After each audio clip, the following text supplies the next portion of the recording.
cavidad, ¿cierto? Que básicamente lo que está haciendo es comunicar la nariz, la boca con la laringe y el esófago. Todo eso dentro del cuello, ¿vale? Entonces, recuerden ahí en esa imagen lo que está pintado aquí abajito en azul. A ver, ya lo voy a resaltar. Em, lo que está aquí, ¿sí? Es como la parte superior de la faringe, que sería el límite superior en la base del cráneo, ¿vale? Y se va a extender hasta la vértebra C6. Ahí me equivoqué, es la vértebra C6, ¿listo? Todavía estamos en las cervicales, ¿listo? Y tengan en cuenta que también la trompa de Eustaquio va a desembocar ahí donde, en ese orificio que está remarcado acá, ¿vale? Que hace parte de la nasofaringe. Una de las cosas importantes a tener en cuenta que está remarcado como la tónsila faríngea, esta es la adenoides, ¿listo? Que es un tejido linfático importante en la edad pediátrica, pero más adelante podría más que todo tener algunas implicaciones patológicas, la persistencia de ese tejido que debe ir involucionando a lo largo de los años, ¿listo? Entonces, ahí están las otras dos porciones, aquí estaba la primera, la parte, eh, el tercio superior, ¿listo? Eh, el tercio medio y el tercio inferior. Entonces, digamos que a esas divisiones les vamos a llamar la nasofaringe, ¿listo? La orofaringe al tercio medio y la hipofaringe o la laringofaringe al tercio más inferior. ¿Listo? Eh, ¿Qué más les cuento? Que la inervación, pues son un grupo de músculos que son los músculos constrictores, ¿sí? Eh, básicamente hay un músculo constrictor faríngeo superior, bueno, tiene pues unas inserciones que son algo complejas, ¿listo?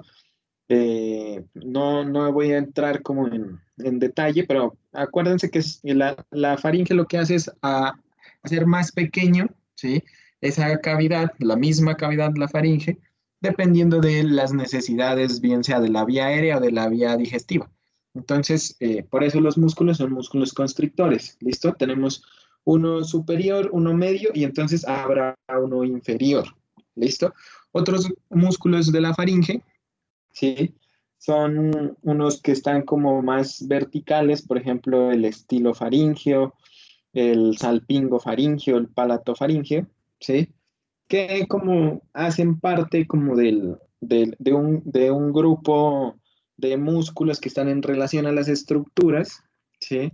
Que hacen parte como de los pilares de las amígdalas, ¿listo? Y ellos lo que hacen es, como están verticales, ayudar a la faringe a elevarse durante la deglución, ¿listo? Entonces, habíamos dicho que todo ese grupo muscular a grandes rasgos, porque esta no es una clase de anatomía, están inervados por el vago, pero siempre hay una excepción, ¿listo? Entonces, el músculo estilofaringeo es el único que está inervado por el glosofaringeo. Y por eso es que cuando evaluamos el noveno par craneal, pues el reflejo nauseoso, entonces esto ya lo van a ubicar donde está el estilofaringeo, se puede hacer presente o no, ¿listo? Y también podemos hacer un bloqueo con anestesia de esa zona, ¿vale? Cuando se hace una laringoscopia indirecta, que era lo que yo les decía que nosotros usualmente no hacemos, podría hacerse, pero no es de rutina, ¿vale? En la faringe es importante tener en cuenta este sistema linfático que forma una especie de anillo, que es el anillo de Waldeyer, ¿listo? Donde están ubicadas, pues, un tejido linfático importante, que son las adenoides, protege, pues, a la vía aérea de infecciones virales o bacterianas, y se piensa que algunos de estos grupos se encargan de la presentación de antígenos y del reconocimiento en las etapas más tempranas de la vida y por eso es que, por ejemplo, el adenoides empieza a involucionar. Una vez se cumple más o menos unos alrededor de los 7 años, de ahí en adelante su persistencia, como les decía, tengan en cuenta que siempre es patológica o al menos eso es lo primero que hay que sospechar. ¿Listo? Entonces, ahí está como una ubicación esquemática, ¿listo? De este sistema linfático, ¿vale? Eh, Básicamente, lo que a veces piensan los pacientes cuando se le hace una amigdalectomía, que es simplemente una extirpación de las amígdalas palatinas, ¿cierto? Las que nosotros podemos ver a cada lado de la orofaringe, que se van a quedar sin defensas, pero pues realmente podrían explicarlo de esta manera. Tenemos nosotros defensas en la parte posterior de la lengua, tenemos al lado de las paredes de la faringe, ¿sí? Unas amígdalas que están alrededor de la trompa de Eustaquio, que son importantes a ese nivel también, y todavía nos queda la adenoides, entonces realmente no nos quedamos nosotros sin ese sistema linfático ahí, contra infecciones sobre todo virales, pero también bacterianas, ¿vale?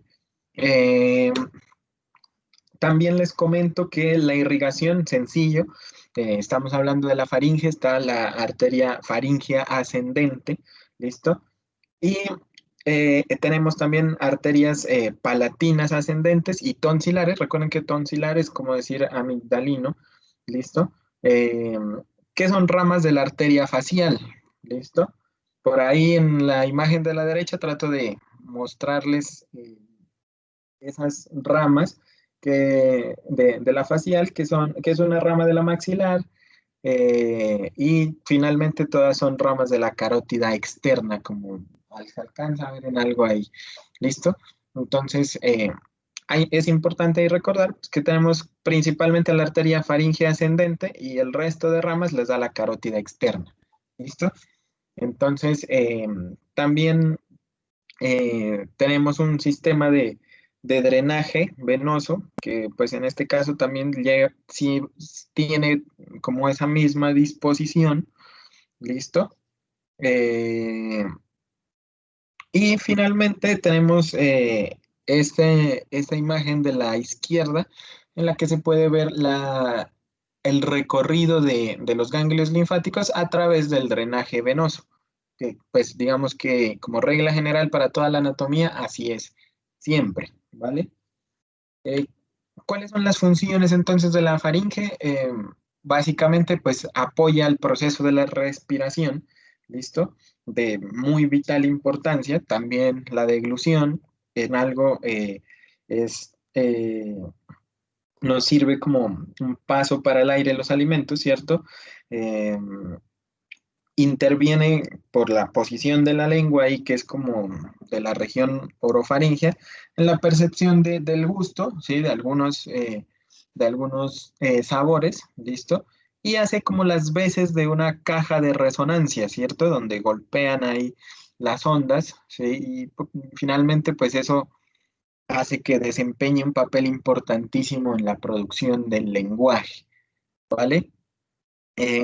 También es un sistema de defensa, como ya les había mostrado, entonces, pues son funciones realmente importantes y por eso mismo los motivos de consulta en relación a patología de la faringe, sobre todo inflamatoria, va a ser un día a día para todos nosotros. Entonces, empecemos hablando, en este caso, como de la ubicación anatómica que les había mostrado al principio. Entonces, vamos desde la parte de arriba, las cosas como más relevantes y vamos bajando ahí hasta llegar a la hipofaringe, donde es más importante hablar un poquito de la patología tumoral. Entonces, estamos arriba, recuerden la primera imagen, está la adenoides, tenemos algo de enfermedad inflamatoria, recuerden pues que eso es un tejido linfático que está ahí como en la parte superior, como si fuera una cámara, digámoslo así, ¿listo? Se compone de epitelio pseudoestratificado ciliado, que es casi que para la mayoría de los recubrimientos de todo lo que vamos a hablar en otorrinolaringología. Es importante porque él se encarga de producir inmunoglobulina A, que es un anticuerpo pues bastante pesado, grande, que atrapa bastantes microorganismos y pues su actividad va hacia en los primeros años, como les decía, al principio pues puede haber reconocimiento de patrones y de antígenos y más o menos empieza a involucionar hacia los 7 años. Recuerden, y siempre se los voy a repetir, que la persistencia en el paciente adulto siempre será anormal. ¿Y cómo vamos a pensar de la manera, de la peor manera en los adultos que haya una persistencia del adenoides? Entonces, puede ser que tenga un tumor nasofaríngeo, ¿listo? Y también hay que pensar en que el paciente tenga infección por VIH, incluso avanzada, que en este caso podría desarrollar un linfoma a este nivel. Entonces, eso creo que lo vamos a repetir mucho hacia adelante, porque pues es como lo esencial para hacer el diagnóstico. ¿Listo? Dentro de las patologías que presentan, digamos, hiperplasia de adenoides, el crecimiento pues, de esta glándula o pues, de este tejido linfático de manera anormal, lo que pasa es que siempre hay como un, un estímulo inflamatorio persistente y eso me puede llevar a ese crecimiento. ¿Listo? Entonces, ese crecimiento finalmente puede ocluir las coanas y producirme todo ese síndrome de obstrucción nasal. ¿Listo? Con rinorrea permanente, el paciente va a tener una respiración oral, que de pronto ya lo han visto en los niños. ¿Listo? Y también de lo que hablábamos, puede haber algún tipo de ronquido, dado que se ocluye toda esta zona de la nasofaringe, podría haber cuadros de otitis media y de sinusitis, y pues es muy frecuente en los niños, ¿cierto? De pronto en los adultos, si esto pasa, o sea, si ustedes hacen ese diagnóstico, piensen más allá y lo mejor sería revisar a ver qué está pasando con la adenoides. No quiere decir que todo el paciente que tenga la adenoides grande tiene VIH, SIDA o tiene un tumor. Simplemente que hay que pensarlo en los adultos porque lo normal es que la adenoides ya no esté creciendo. ¿Listo? ¿Hay maneras de hacer un diagnóstico sencillo? Sí, la radiografía del cavum faríngeo, que es la imagen que ustedes ven ahí a la derecha, ¿listo? Donde se alcanza a ver una adenoides bastante prominente, que no se debería ver en una radiografía, ¿listo? ¿Qué me puede a mí hacer sospechar este diagnóstico?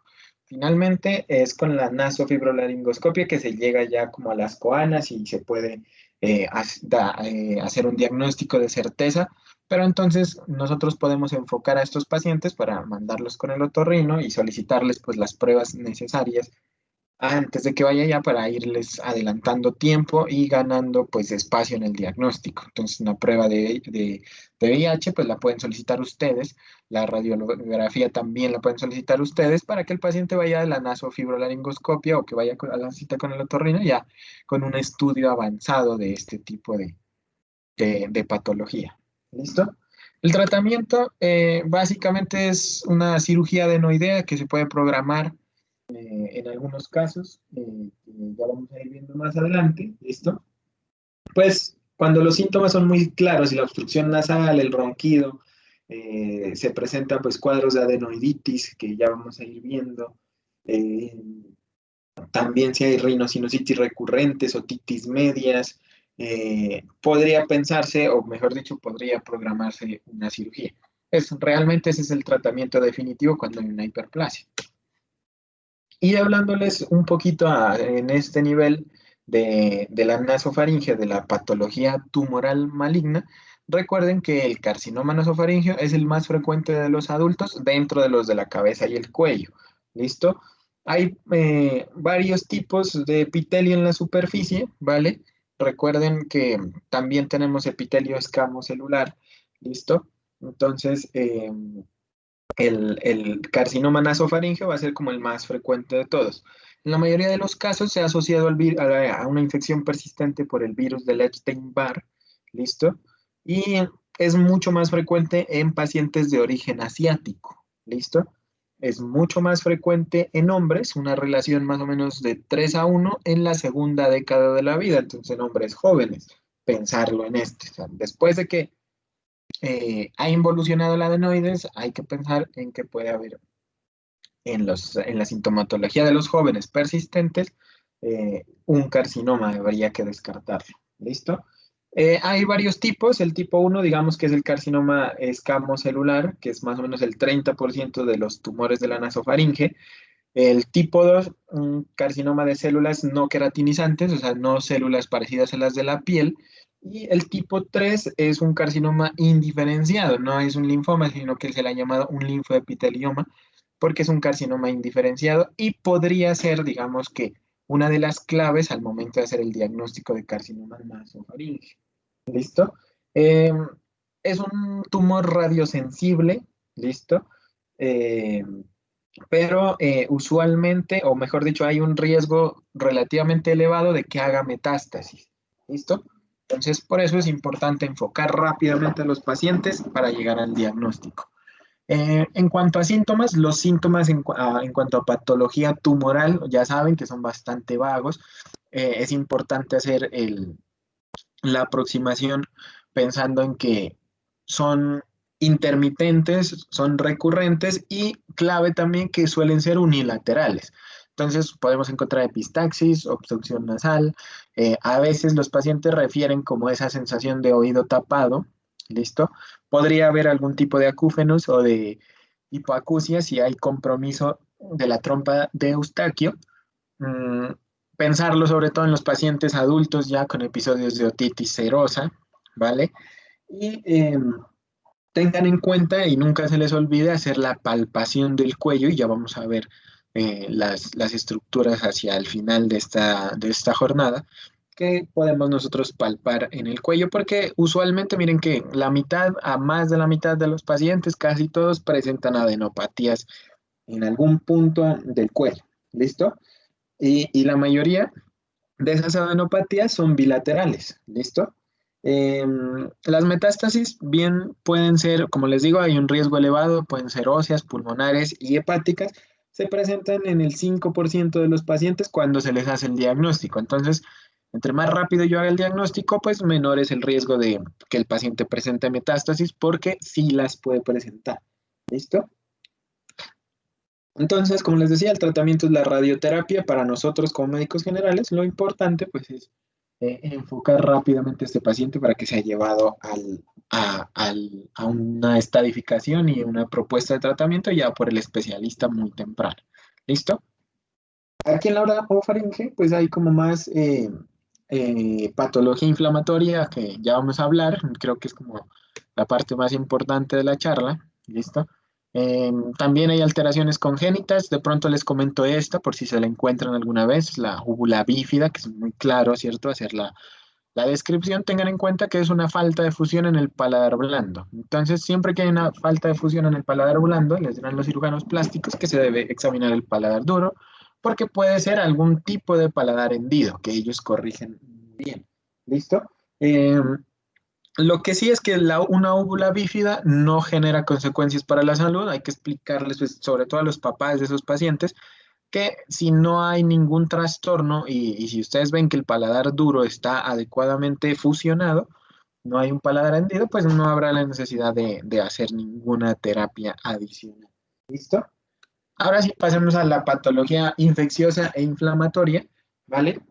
Básicamente tenemos nosotros lo que sería la uvulitis, ¿listo? Que es una infección de la úvula, que tiene pues múltiples causas bacterianas o virales. A veces se asocia a infección de otras partes de la faringe. No es tan frecuente, pero a veces sí suele ser como una de las cosas que hay que estar evaluando cuando a los pacientes les hacen procedimientos quirúrgicos de esa área.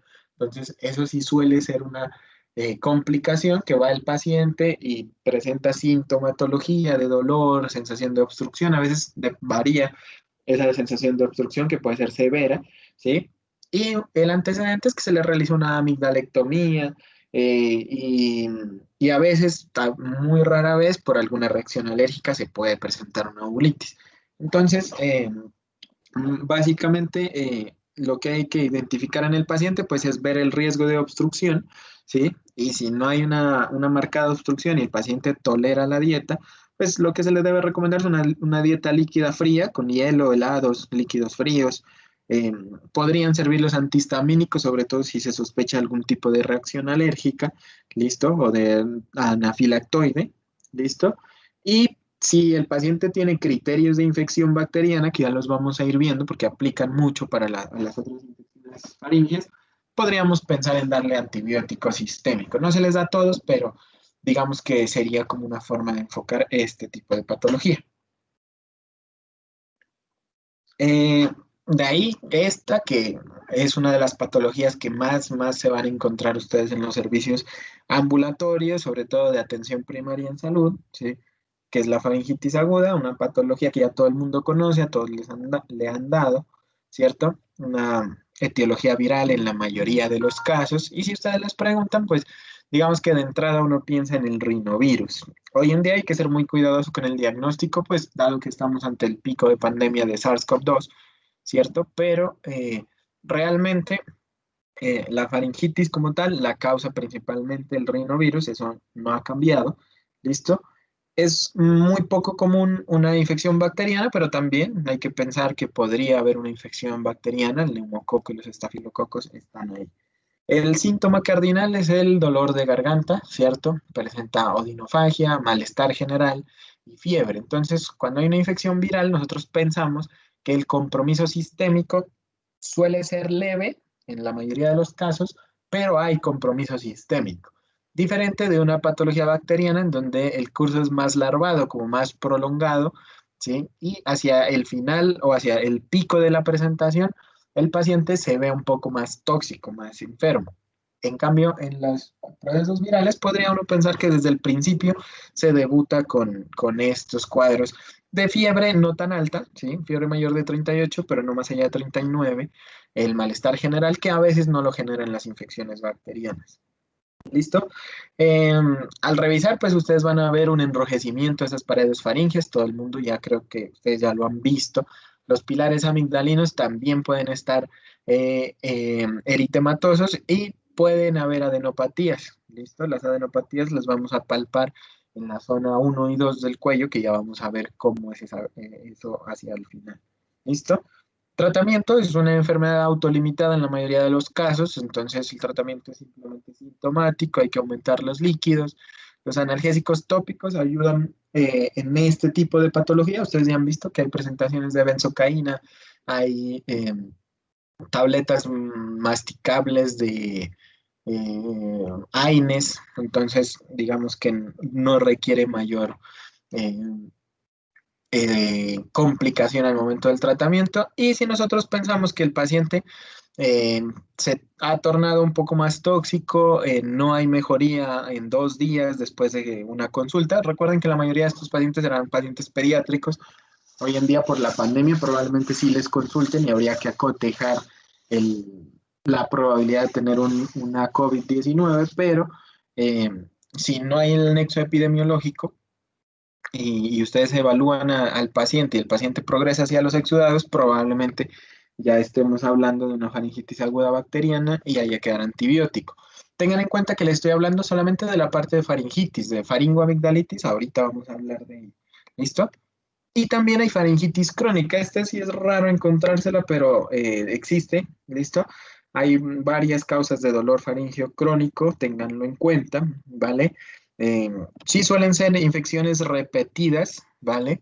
Eh, o también se piensa que es algún tipo de irritación de la mucosa, ¿listo? Entonces, las crónicas, recuerden, como hemos hablado en otras patologías crónicas más atrás, que uno de entrada ya no piensa en que sea un agente infeccioso el causante principal, ¿sí? Sino que uno debe pensar en enfermedades más bien sistémicas que tengan manifestaciones a nivel de la faringe. ¿Cuáles son?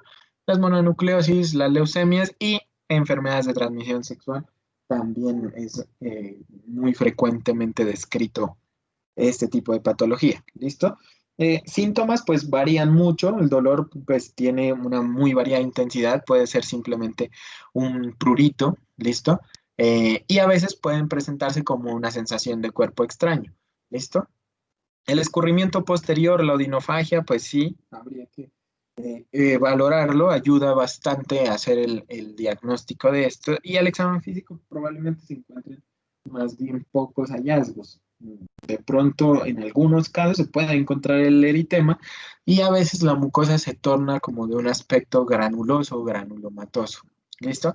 El tratamiento pues va centrado en la causa, por ejemplo, uno de los irritantes más frecuentes es el reflujo gastrolaringeo, al que se le daría inhibidores de bomba de protones, ¿listo?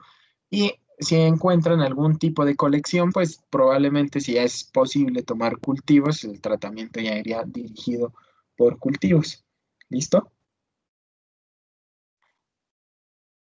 Ahora sí vamos a hablar un poco de esta que causa bastante controversia al momento de hacer el abordaje en los servicios de urgencia, que sería la faringoamigdalitis aguda. La faringoamigdalitis aguda tiene dos presentaciones. Cuando nos referimos así solita a esta, es a la de etiología viral. Y también está la faringoamigdalitis aguda bacteriana. El dilema para el médico general es siempre saber o pensar a qué paciente le doy antibiótico y a cuál no. Y la mayoría sabe que pues, el tratamiento suele ser una inyección de penicilina benzatínica, ¿cierto? Empecemos con la de etiología viral, más o menos explica el 75% de estas patologías. ¿Esto qué quiere decir? Que si ustedes están en una consulta de primer nivel de atención y todos los días en los servicios de urgencias están viendo pacientes jóvenes relativamente con faringoamigdalitis, ¿sí?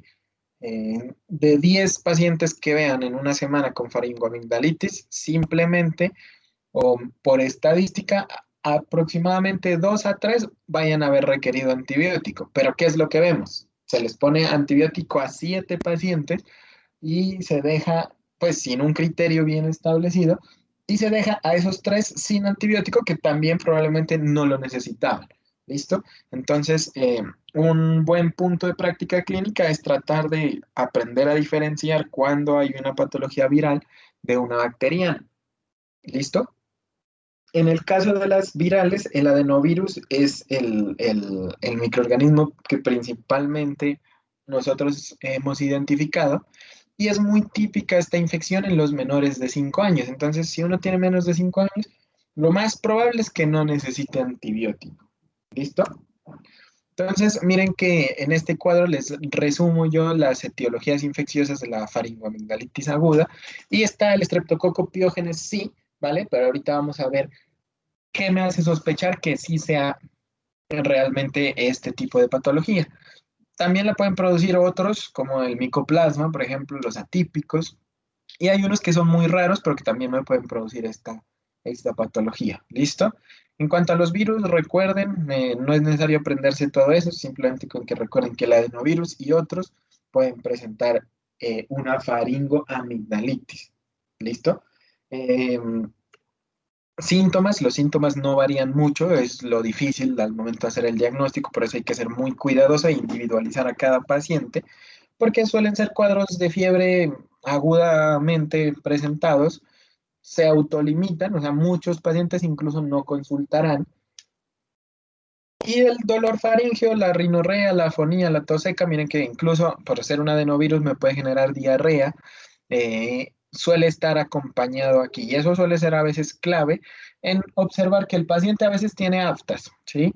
Y se confunden con erosiones y placas, entonces se tiende a darle antibiótico. Pero el paciente además de todo eso se ve enfermo, no quiere jugar, entonces uno le pregunta, ¿ya ha tenido diarrea? Sí.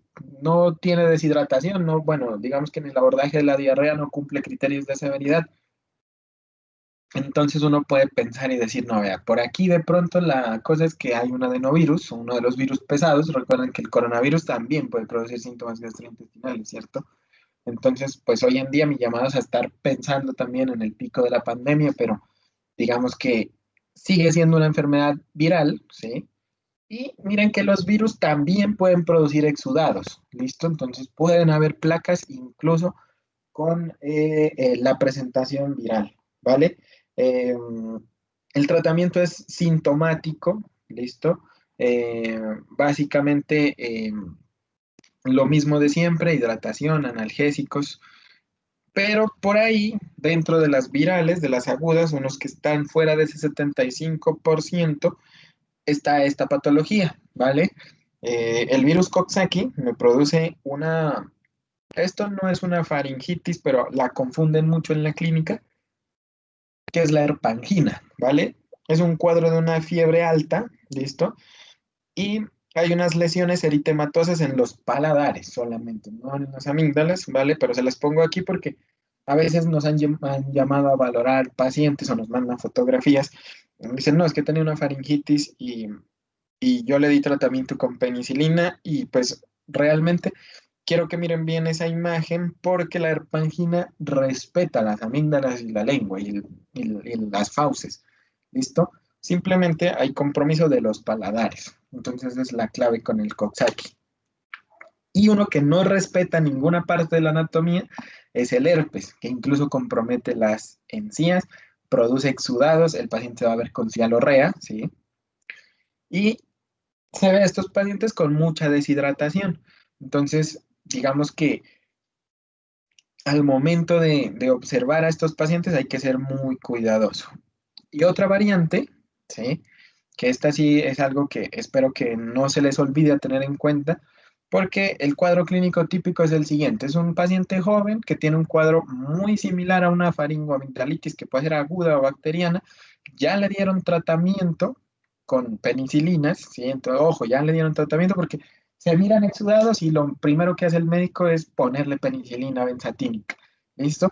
Y como les digo, los virus también pueden producir exudados. Entonces, eh, es un paciente joven y se les olvida hacer un examen físico completo. En este mi llamado es que miren las amígdalas que suelen estar más grandes, que pueden tener exudados, ¿listo? Pero al hacer el examen físico completo nos encontramos sobre todo esplenomegalia. En la mayoría de esos pacientes se encuentra esplenomegalia y hepatomegalia, unos más poquitos.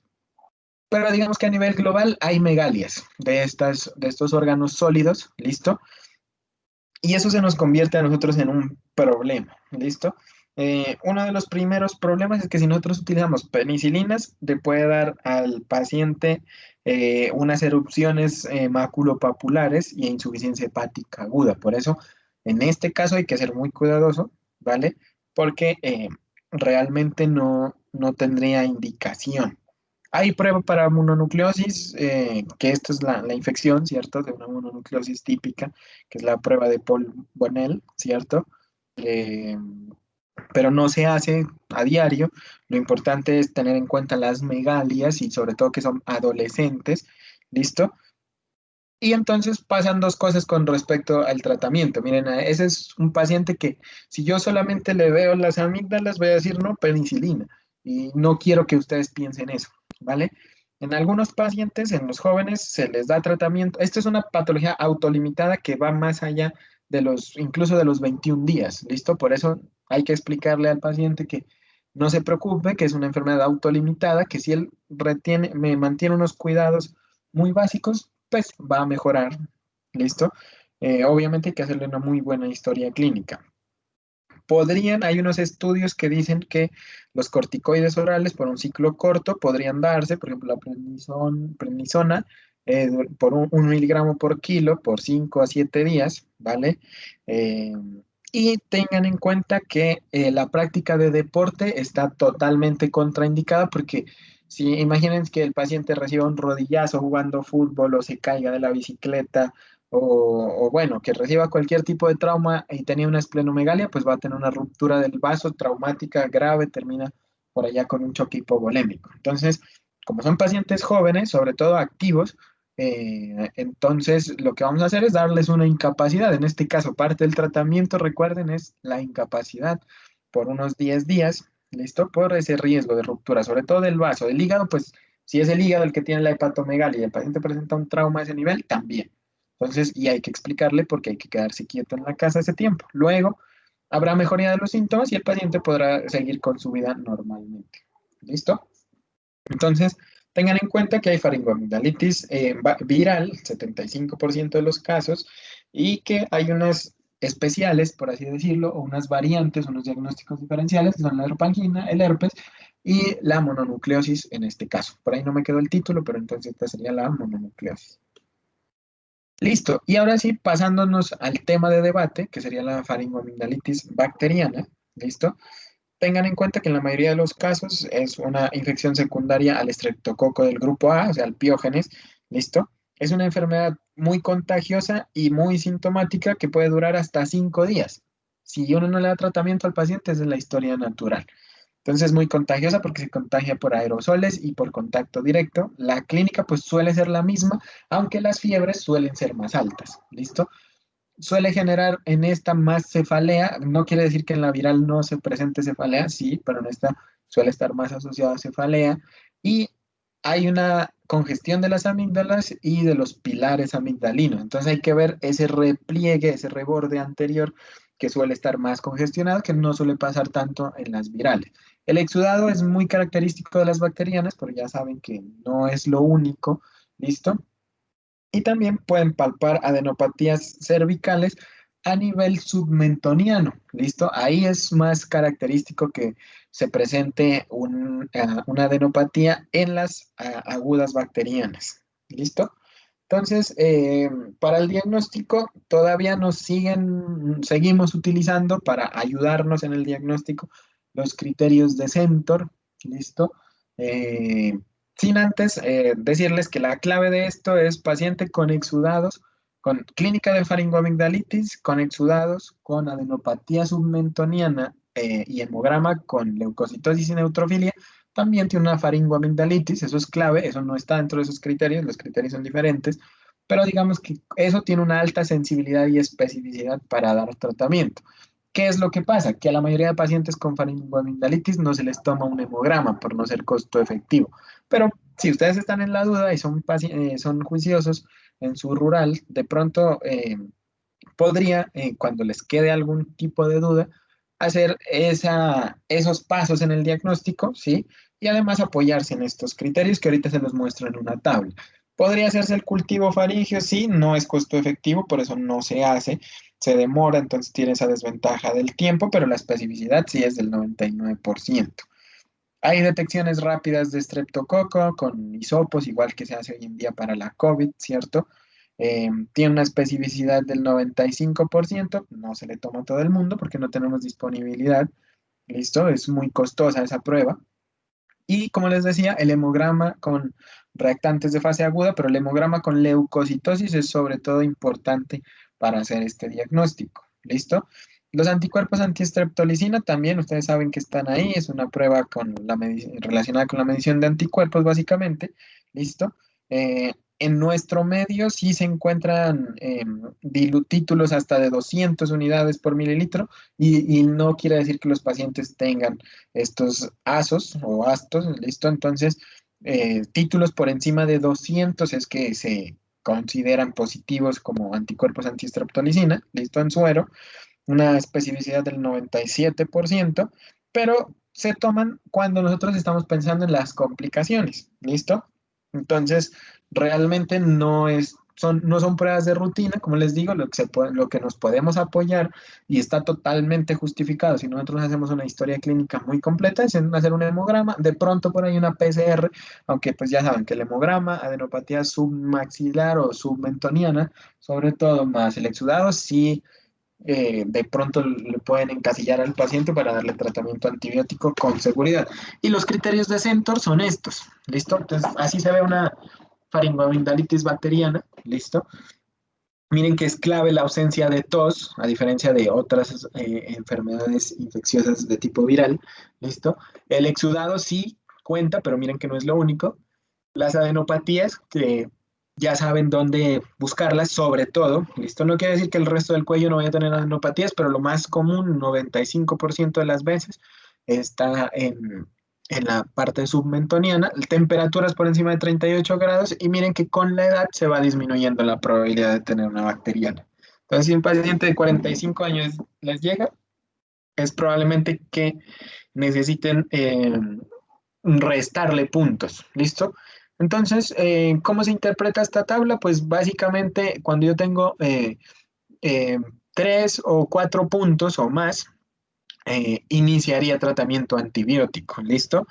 ¿Por qué le doy al 3? Porque ya más del 20% tiene riesgo de presentar pues una infección estreptocócica, entonces se hace en base a esa interpretación, ¿listo?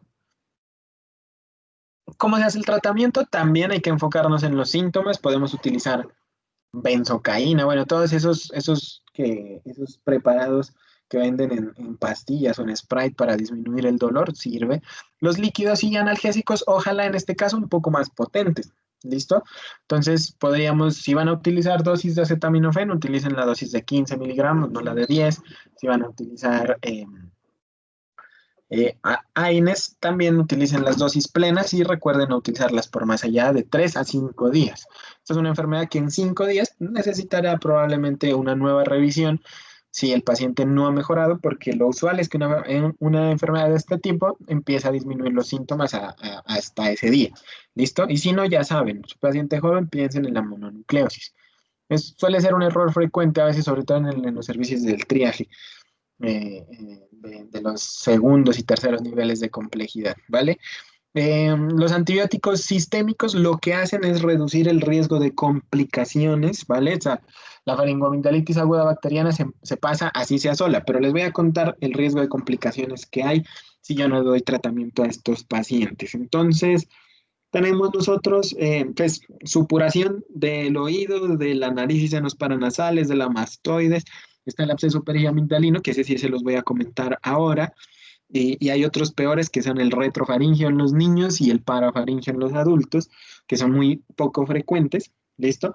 Pero hoy en día ya casi no se ve. La fiebre reumática, la escarlatina y el síndrome de choque tóxico suelen aparecer, entonces por eso es que les damos tratamiento a estos pacientes, sobre todo para la fiebre reumática, porque esa no la vamos a ver sino unos 20 años posteriormente. Pueden generarse artritis, ¿sí? Eh, y hay un síndrome, ¿sí? Que es un trastorno pediátrico neuropsiquiátrico autoinmune asociado al estreptococo, que no sé, ya lo van a ver en pediatría, que son los pandas, ¿cierto?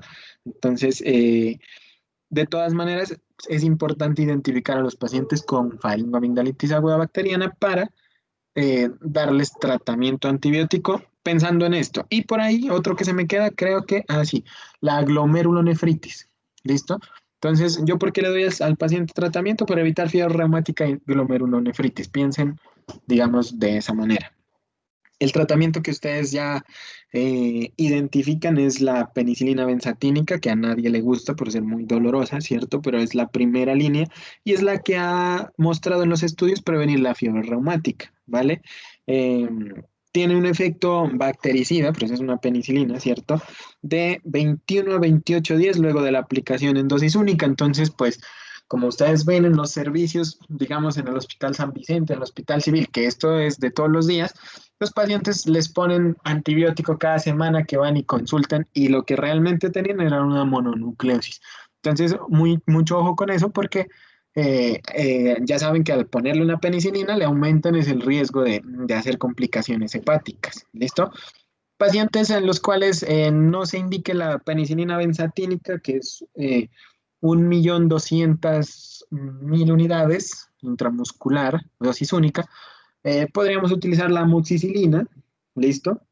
Eh, que se debe utilizar cada 8 horas por 10 días, ¿listo? Recuerden que la pauta es por 10 días, igual ya habíamos hablado de esas dosis de amoxicilina previamente. También están las cefalosporinas de primera generación, que estaría la cefalexina y el cefadroxilo, ¿listo?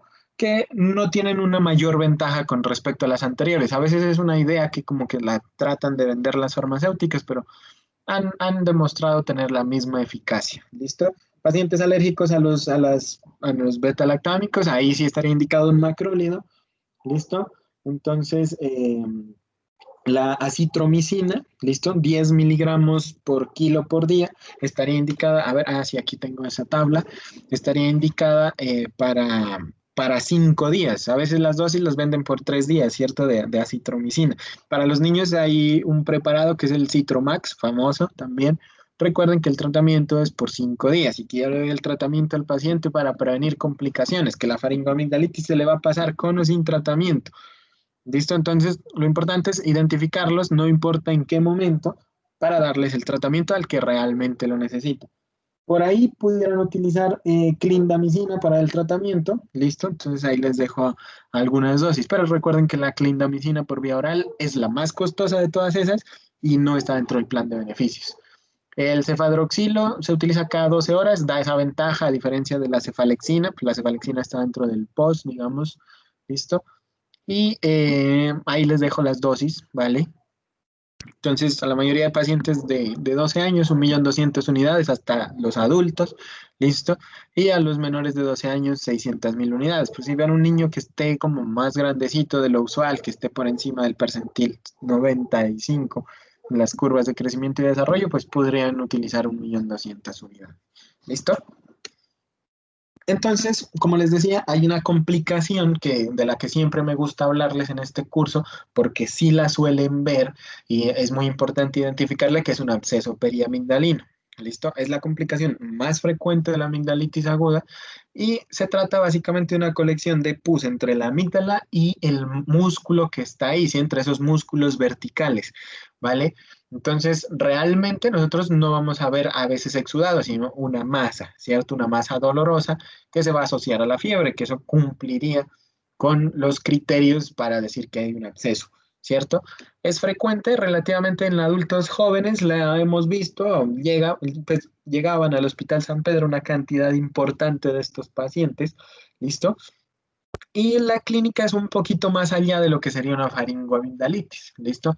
Entonces presentan un dolor muy intenso a nivel de la faringe, ya es de un solo lado, ya los ganglios cervicales son mucho más evidentes. Hay limitación para la apertura de la boca, por ejemplo, esa es una de las cosas que no pasa en las faringoamigdalitis. Trismos, dificultad para la deglución, alteraciones incluso de la voz. Recuerden que es una caja de resonancia, entonces cambian algunas cosas.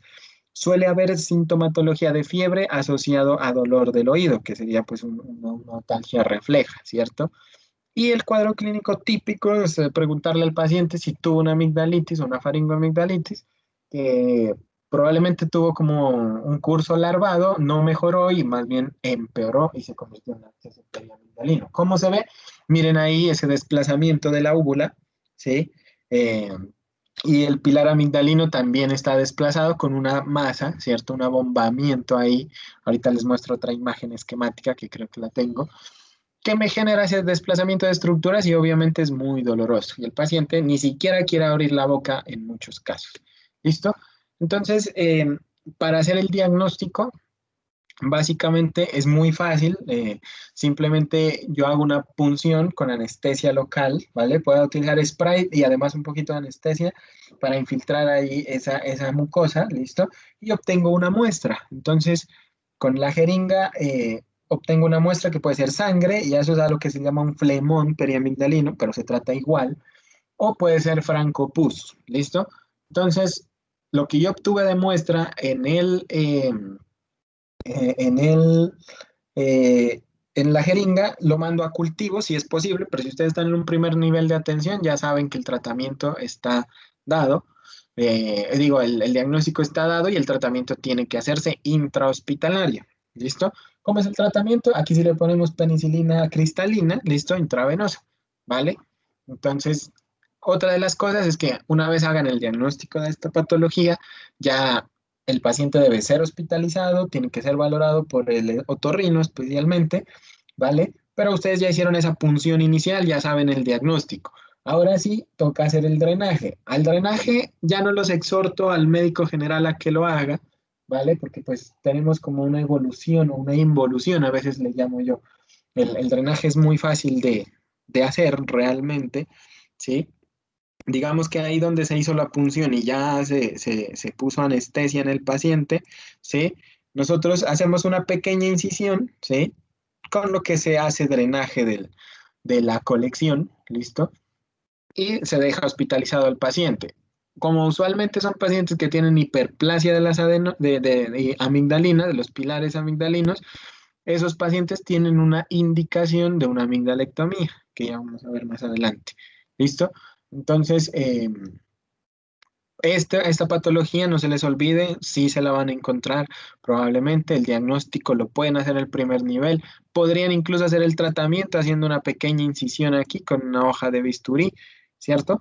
Porque pues para la punción ya utilizaron un poco de anestesia, tanto tópica en spray de la roxicaína muy famosa, ¿cierto? Y un poquito de infiltración. Y créanme que eso va a mejorar mucho al paciente, ¿listo? Otra de las complicaciones que se puede presentar con esto, ¿sí? A ver dónde tengo una imagen. No, no tengo una imagen para mostrarles. Otra de las complicaciones que se puede presentar de posterior a una faringoamigdalitis bacteriana, ¿sí? Es el absceso retrofaringeo o el absceso parafaringeo. Entonces, se van a encontrar masas dolorosas con clínica de absceso. Se los dejo de tarea porque de pronto los pregunto en el taller o en el examen próximo. Eh, que generan tortícolis. Entonces, en los niños hay una cadena ganglionar que es la cadena ganglionar de Gillette, ¿listo? Que está posterior a la faringe. Entonces, por ahí se puede presentar y se generan masas que se observan en el lateral del cuello, ¿sí? Que impiden el movimiento y son muy dolorosas y el paciente se ve tóxico. ¿Listo? Y el absceso parafaringeo, que es el de los adultos, es lo mismo. Entonces, pacientes con masas dolorosas, con la clínica previa de haber presentado alguna de estas patologías inflamatorias, que también tiene signos de respuesta inflamatoria sistémica. Entonces, el tratamiento de esos pacientes también tiene que ser intrahospitalario porque el drenaje ya no lo hacemos los médicos generales, ahí sí lo hace el otorrino, que se llama una cervicotomía, eso ya es una cirugía especial del cuello, pues con el especialista, ¿listo? Pero recuerden hasta ¿listo? Que si ustedes aprenden a diagnosticarlo e incluso a manejarlo y a darle el tratamiento antibiótico inicial, pues nos evitamos una sepsis en un paciente joven, que una sepsis tiene una alta mortalidad. Hay otras patologías, tenemos que, dado que se pueden presentar en las otras ubicaciones de la amígdala, ¿cierto? La amigdalitis lingual es poco frecuente, es más frecuente en los adultos, suele ser una patología que genera disfagia, ¿listo? Y la lengua es la que se torna eritematosa. La lengua es importante examinarla, ¿listo? Por la parte de la base y también en el dorso, porque se suelen ubicar ahí lesiones granulomatosas y tumorales que no son dolorosas. Entonces, cuando ustedes hagan un examen de la cavidad orofaringea, no se les olvide decirle al paciente, a ver, levante la lengua, ¿listo? El tratamiento es el mismo con penicilinas o todo el abordaje que les mostraba anteriormente. Y si se encuentra, pues algún tipo de colección, habría que drenarlo. ¿Listo? Finalmente, si eso pasa así, también el paciente en algunos casos podría requerir una excisión quirúrgica. ¿Listo? Eso ya se hace con láser más que todo. Y también hay amigdalitis crónica, ¿vale? Inflamación prolongada que pues se presenta por inflamación por infección a repetición. Da episodios como más larvados, o sea, como de menor intensidad y como no tan claros. Eh, Se diferencian de la sintomatología usual por esa intensidad que es como de mayor duración, pero mucho más leve. Incluso no ocurre dolor de garganta, ¿listo? Y es ahí donde nosotros podemos ver la hipertrofia amigdalina y, como les decía, hay en algo dificultad para la deglución. Función de la faringe de deglución, síntoma, aparece ahí. ¿Listo? Gérmenes también, el Piógenes, el Viridans, el Staphylococcus aureus, Haemophilus influenza, E. coli se suelen asociar. Incluso las pseudomonas y la Klebsiella se suelen asociar a las amigdalitis crónicas. ¿Listo?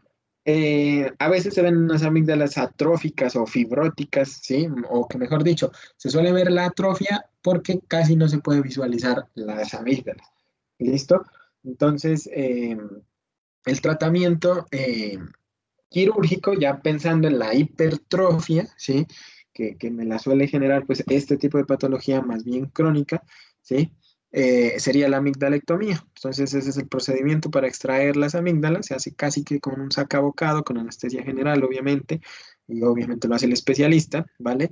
Y tiene unos criterios para determinar si el procedimiento es quirúrgico, ¿sí? O mejor dicho, esto es lo que selecciona el paciente. Entonces, tener 7 o más episodios de amigdalitis en un año me genera un criterio. Obviamente que estén adecuadamente diagnosticados y tratados previamente, eso hay que investigarlo bien, ¿vale? Eh, Tener 5 episodios en los 2 últimos años anteriores o 3 en los últimos 3 años también entran dentro de este primer criterio. Eh, la hipertrofia que genera obstrucción de la vía aérea, que me puede generar un SAOS, ¿cierto? Que altere la deglución o la respiración, también es una manera o una de la lista de chequeo para incluir a una amigdalectomía. Haber tenido un episodio de absceso periamigdalino. Entonces, esto, o sea, todo paciente que se le dé ingreso por esto, denle un control para que le programen una amigdalectomía, ¿listo? O pues que el otorrino lo valore ambulatoriamente ya, para que se le comente que lo más eh, saludable o que menor riesgo le va a generar en un futuro es hacerle una resección quirúrgica, ¿listo? Y cuando se sospeche una neoplasia, por ejemplo, amígdalas que estén asimétricas, que puedan sugerir, por ejemplo, las leucemias que les decía, que también se pueden valorar de esta manera, o úlceras que se suelen presentar, pues en ese caso sería importante, ante la sospecha de una posible neoplasia, enviar al paciente con el especialista porque finalmente el tratamiento quirúrgico de la amigdalitis disminuye ese riesgo. ¿Listo? Hay otras patologías de la faringe, les muestro la candidiasis orofaringea, listo, que es como una enfermedad pseudomembranosa, listo, usualmente la produce la Candida albicans, pero también está la Galabrata, la tropicalis y otras por ahí que también están presentes. Lo que es importante tener en cuenta es que se presenta como una infección oportunista. Al ser una infección oportunista, quiere decir que es frecuente en los pacientes inmunosuprimidos, ¿listo? Y aquellos pacientes que tienen o que han recibido radiación ya, o tienen un síndrome seco, como el Sjögren, ¿cierto? O los pacientes diabéticos, que también los mal controlados, o los que usan corticosteroides en altas dosis por enfermedades autoinmunes, por ejemplo, ¿sí? O los que han recibido antibióticos de amplio espectro, hospitalizados en la UCI mucho tiempo, podrían presentar este tipo de lesiones, ¿listo? La disfagia de la candidiasis es muy intenso el dolor y produce alteraciones del gusto, ¿listo? Entonces, es una sensación que los pacientes describen como ardor, ¿listo? Y disfagia, que es muy intensa. El diagnóstico se puede hacer con un simple KOH, con un raspado de las lesiones, ¿vale? Que es como lo más costo efectivo, y también con cultivo, ¿listo? Tratamiento podría ser, dependiendo del caso, si es un paciente que sea inmunocompetente, pues un tratamiento local, ¿sí? Con nistatina o con violeta de genciana. De pronto, en algunos casos en los cuales ya esta infección se haya presentado o en donde se sospecha pues algún tipo de compromiso sistémico, se podría dar fluconazol 200 miligramos semanales.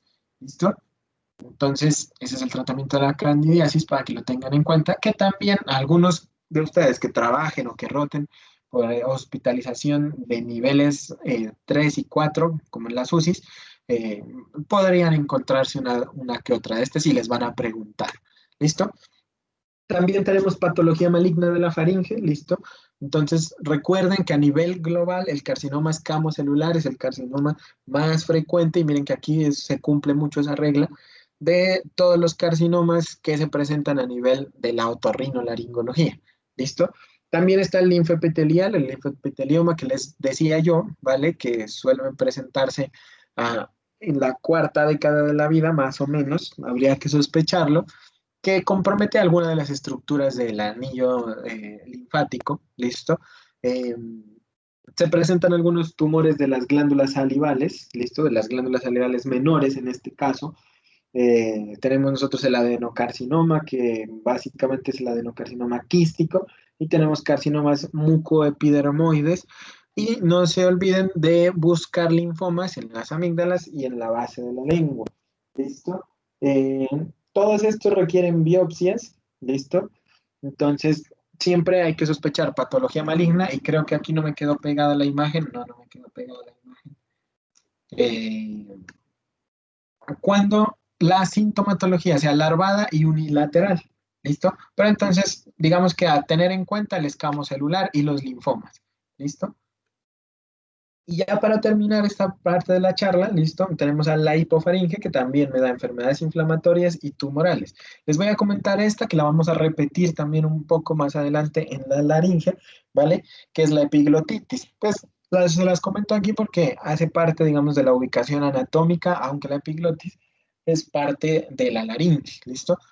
Tengamos en cuenta, para que no se les olvide, se las repito, es una infección de muy rápida evolución, ¿vale? Es una infección de la epiglotis que obstruye completamente la vía aérea superior en pocas horas. Es muy común en los niños, la produce Haemophilus influenza principalmente, pero también la puede producir otros microorganismos. ¿Listo? Entonces, es una forma aguda de laringitis, ¿listo? Evoluciona rápidamente, entre los 2 y los 7 años es como el pico de presentación. Hoy en día, menos mal, hay vacuna para hemófilos influenza, ¿cierto? Y por eso es que se hace poco frecuente después de haber completado el esquema de vacunación, ¿listo?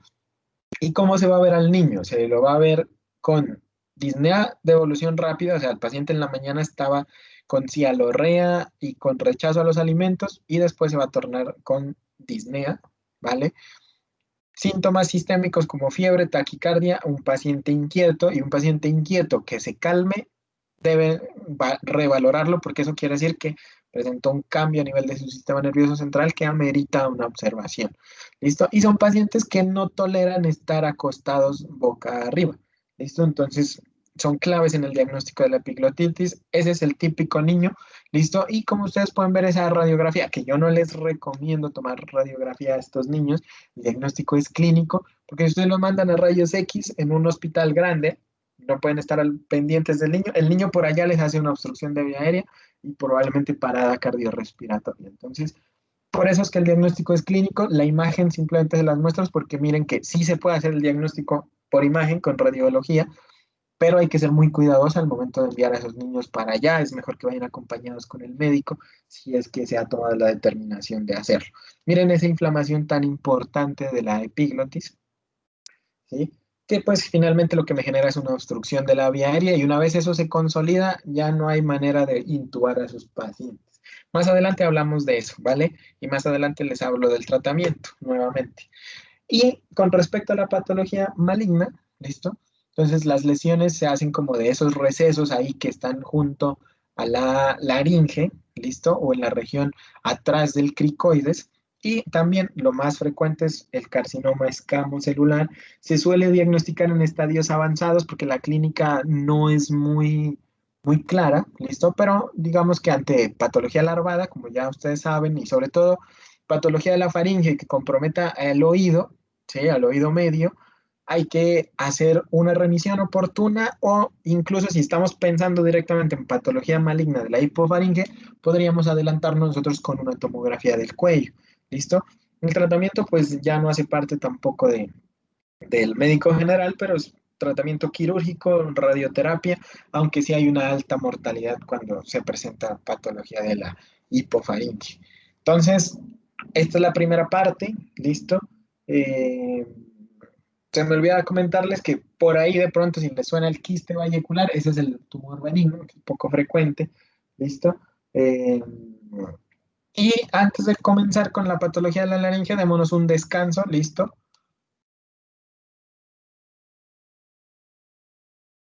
Son las 3:20. ¿Les parece bien que a las retomemos a las 4 para que... Ah, no, mentiras. A las 3:40 para que descansen 20 minutos. ¿Listo?